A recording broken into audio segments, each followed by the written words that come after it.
Okay, so we're here with Andrew Ash, who happens to be the director of the CSIRO Climate Change Adaptation Flagship, but also lives in a neighborhood in Brisbane called The Gap, where there was a kind of wild storm, wasn't there, Andrew? Tell us a little bit about that. Yeah, it's pretty close to 2 years or so now since we had that storm, and it was interesting to actually be in one of these severe weather events. You talk about it models so much, yeah. Yeah, and it was a fairly frightening event at the time. But one of the most interesting aspects of the event from a personal perspective is that we all get prepared for the wet seasons and the storm seasons, and we know about the state emergency service coming to help, and that certainly happened after this event. Yeah. But what you don't sort of expect, or what I learned from this event, was that quite often in that first 24 to 48 hours, those emergency services are really concentrating on the people who need help the most and on trying to restore essential services, or in the case of the Gap, just get the roadways open again so that the emergency services could get in. So you were kind of on your own. Yeah, so with your neighbours, like your immediate community, and what was that like? Yeah, so for the first, for the first 6 or so hours, expecting someone will turn up and start helping us out, but that didn't happen for a while, and quickly the neighbourhood started banding together and had to clean up the street.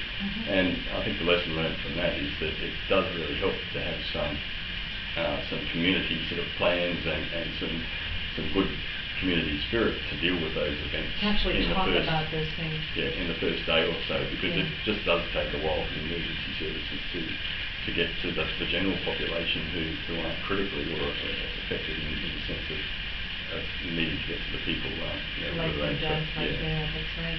And I mean, typical neighborhood in the heart of one of our big cities, it's not kind of like, a coastal cyclone area that people are often looking out for. Did things happen in your house that surprised you? Did you get gushing water? Did you get windows that broke? Is there anything that you think now you should have done before, knowing that this kind of thing can happen?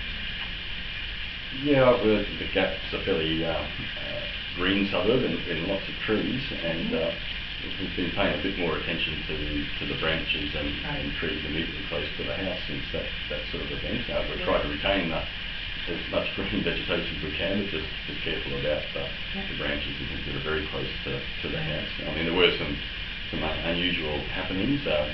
Just above us is a big water reservoir, and its roof managed to come adrift from the reservoir, and a big chunk of it hit our neighbour's roof and then landed in our backyard. So. How amazing. Hopefully you don't have a dog, or if you do, it was with you. Yeah, he was cowering underneath the house. Oh, I can imagine. Okay, so, big take-home lessons. Yes, be prepared, but then realize, we get who's going to be there for us, we're going to be there for us. Yeah, and one of the interesting, aspects of when help arrived in our particular street was the very first car that made its way down our street was a delivery van that brought a case of wine to our neighbours. Hey, but that got guzzled pretty quickly.